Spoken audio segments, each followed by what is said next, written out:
الصومال أرض العطور والبخور، أرض الشجاعة والكرامة، الأرض التي تقع في شرق إفريقيا، حيث هاجر إليها الصحابة مرتين في عهد الرسول صلى الله عليه وسلم. الأرض التي كانت بوابة لدخول الإسلام في إفريقيا وكثير من البلدان في العالم.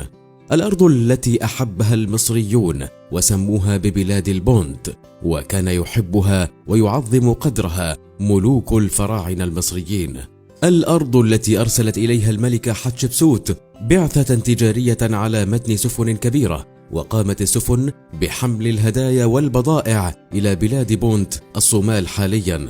واستقبل ملك بونت البعثة، وعادت السفن والبعثة محملة بكميات كبيرة من خيرات تلك البلاد. ورسمت الملكة أخبار تلك البعثة على جدران معابد الدير البحري، وهي البلاد التي كانت تلعب دورا مهما في الملاحة البحرية الدولية قديما وحديثا. وتعتبر الصومال واحدة من أفضل الوجهات السياحية في العالم، لأنها أرض بكرة مليئة بالخيرات، وتمتلك ثاني أطول ساحل في إفريقيا، وتشتهر بأنها من أكثر الدول العربية والإفريقية التي تمتلك عدد رؤوس الإبل والأغنام، وأنها كنز ومتحف للبيئة والتاريخ. ويتمتع هذا الوطن بغابات جميلة وحدائق غناءة وأنهار عذبة وبحار مليئة بالثروة السمكية وطيور من كل الأنواع والأشكال وتضاريس طبيعية متنوعة وأراضٍ زراعية ومناطق صناعية، وفيها معالم أثرية لحضارات اندثرت كانت موجودة قبل بزوغ فجر التاريخ، وحضارات إسلامية لا زالت معالمها شاهدة على قدم وصول الإسلام إلى هذه الدولة المسلمة،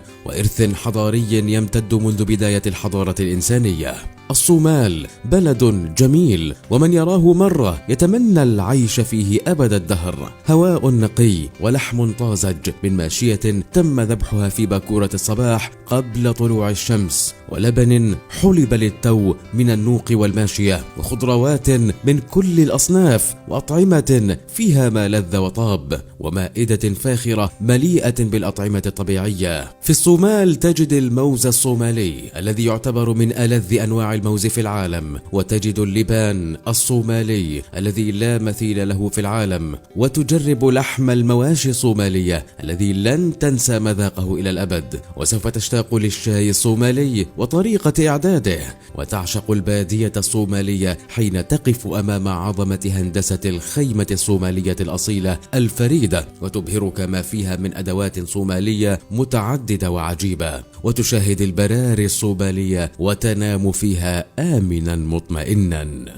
الصومال من أجمل وأفضل البلدان التي يمكن أن تختارها كوجهة سياحية، وعندما تصل للصومال يستقبلك الصوماليون بوجه طلق وابتسامة صادقة، وتدرك أنك أمام شعب منفتح نحو العالم، متابع لما يجري في أصقاع العالم، ومهتم بقضايا الوطن العربي والعالم الإسلامي. ستكون مع شعب لديه وفرة في الثقافات واللغات، شعب يستقبلك بكرمه وبساطته.